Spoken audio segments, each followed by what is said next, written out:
अऊज़ु बिल्लाहि मिनश्शैतानिर रजीम। बिस्मिल्लाहिर्रहमानिर्रहीम।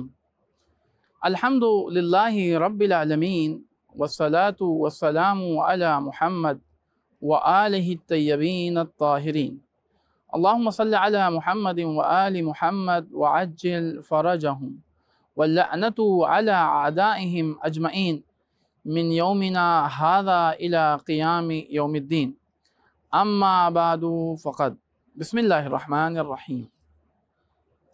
इमाम काज़िम अलैहिस्सलातु वस्सलाम की ज़िंदगी से मुतअल्लिक़ कुछ मारूज़ात आपकी खिदमत में पेश किए गए। एक बड़ा अहम पहलू इमाम काज़िम अलैहिस्सलातु वस्सलाम की जिहाद से मुतअल्लिक़ आपकी खिदमत में एक छोटी सी, एक हल्की सी रोशनी डालनी है।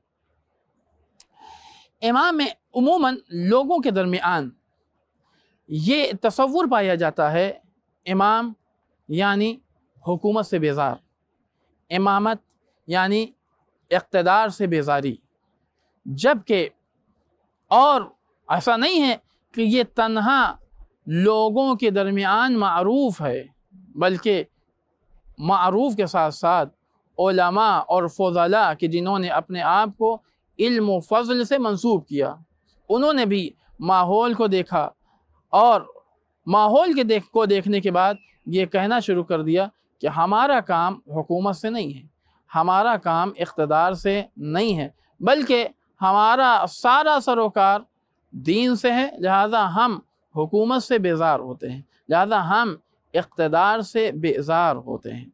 और इसको वो अफराद के जो हमेशा हुकूमत के ख़्वाह होते हैं, उन्होंने इन चीज़ों को इतना हवा दिया और हवा देकर ये कोशिश की कि किसी तरीके से लोगों को ये बावर कराया जाए कि इनका कोई ताल्लुक़ हुकूमत से नहीं है, इनका कोई ताल्लुक़ इक़्तिदार से नहीं है, जबकि हकीकत तो यही है कि अगर हुकूमत कोई चला सकता है तो वो अइम्मा मासूमीन अलैहिमुस्सलातु वस्सलाम चला सकते हैं।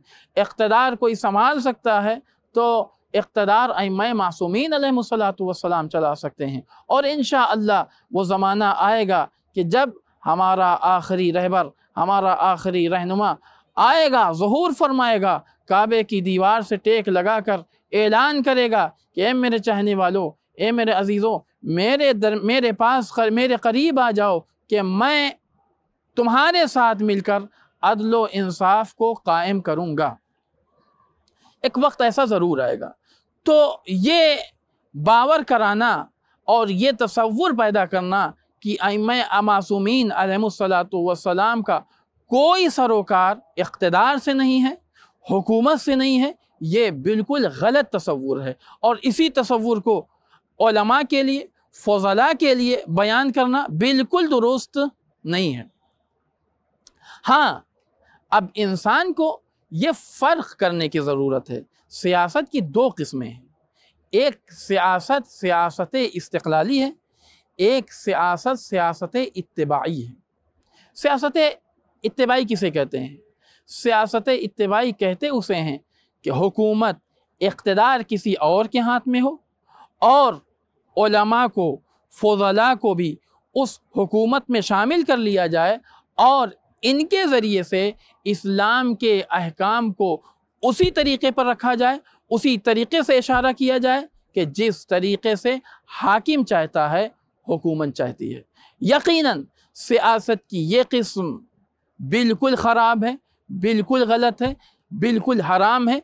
इसकी गुंजाइश इस्लाम में बहरहाल किसी तरीक़े से नहीं है। लेकिन सियासत इस्तिक़लाली किसे कहते हैं? सियासत इस्तिक़लाली कहते हैं इस सियासत को कि इंसान किसी के तहत में ना हो, बल्कि हुकूमत उसके हाथ में मुस्तकिल हो और उस इस्तिक़लाल के साथ वो जो अहकाम नाफिज करना चाहे उन अहकाम को नाफिज करे।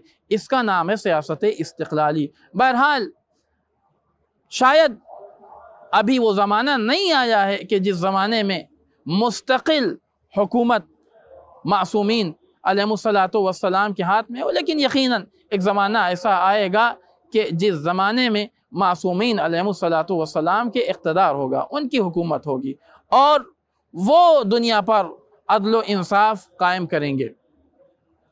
اس کا مطلب یہ ہے کہ سیاست استقلالی اس کا مطالبہ ضرور ہے، اسی لیے ہر مسلمان اپنے مقدار کے اعتبار سے جس مقدار میں وہ کوشش کر سکتا ہے وہ حکومت اسلامی کے لیے کوشش کرے، لیکن سیاست اتباعی اس کی اجازت بالکل اسلام میں نہیں ہے۔ اور خود امام موسی کاظم علیہ السلام نے علی ابن عقیل کو وزیر مملکت بننے کی اجازت دی ہی ہے، اس لیے کہ اس کے ذریعے سے شیعوں کے جان و مال کا تحفظ ہو سکے۔ اس کا مطلب یہ ہے کہ سیاست اتباعی بالکل جائز نہیں ہے الا ضرورت کے تحت، مگر یہ کہ کوئی ضرورت ہو۔ ضرورت کیا ہے؟ مثلا شیعوں کی جان و مال کی حفاظت، اگر حفاظت کے تحت انسان وزیر مملکت بن رہا ہے جیسا کہ علی ابن عقیل بن گئے تو اس کی اجازت بہرحال اسلام میں ہے۔ اچھا، اس مفہوم کی وضاحت کرنے کے بعد کہ سیاست سے ائمہ معصومین علیہ السلام کو الگ نہیں کیا جا سکتا، جدا نہیں کیا جا سکتا، تو آئیے دیکھتے ہیں ائمہ علیہ السلام نے اس راہ میں جہاد کیا ہے یا جہاد نہیں کیا۔ اس لیے کہ خصوصاً امام موسی کاظم علیہ السلام کی زندگی کو لوگوں کے سامنے اس طریقے سے پیش کیا جاتا ہے کہ امام علیہ السلام کی پوری زندگی تو قید خانے میں گزر گئی، تو قید خانے میں گزر گئی تو گویا کہ نہ ان کے جہاد کا کوئی پہلو ہے، نہ ان کی شجاعت کا کوئی پہلو ہے، نہ دیگر اور رخ ہیں کہ جس کی وضاحت ہوئی ہے۔ نہیں، امام علیہ السلام کی عمر تقریباً 55 سال ہے۔ اس 55 سال کی مدت میں امام مختلف روایات ہیں، 4 سال، 7 سال، 14 سال، آخر مدت ہے 14 سال۔ 14 سال امام قید میں رہیں، لیکن بقیہ مدت امام نے رہائی کی گزاری ہے، اور ان ایام میں امام علیہ السلام نے جہاد کیا ہے۔ ایک جہاد کی طرف جو جہاد باللسان کیا ہے امام نے، اس کی طرف اشارہ کروں گا اور اپنی بات کو مکمل کروں گا۔ ایک شخص ہے جس کا نام ہے فضیح، وہ کہتا ہے کہ میں نے دیکھا کہ امام علیہ السلام دربار میں داخل ہوئے اور جو دربان تھے وہ بڑے عزت و اکرام کے ساتھ امام کے ساتھ پیش آ رہے تھے۔ وہ ان لوگوں کے پاس گیا اور کہتا ہے کہ اچھا، یہ کون بزرگ ہیں کہ جن کے سامنے تم بڑے اچھی طریقے سے اور بہت اچھے طریقے سے پیش آ رہے ہو؟ تو ایک مرتبہ اس نے کہا نہیں پہچانتے، یہ ہیں موسی کاظم۔ کہا اچھا، یہ موسی کاظم ہے، میں ان سے ملتا ہوں۔ اور باہر نکل کے امام موسی کاظم علیہ السلام کو مخاطب کر کے کہتا ہے کہ آپ کون ہیں؟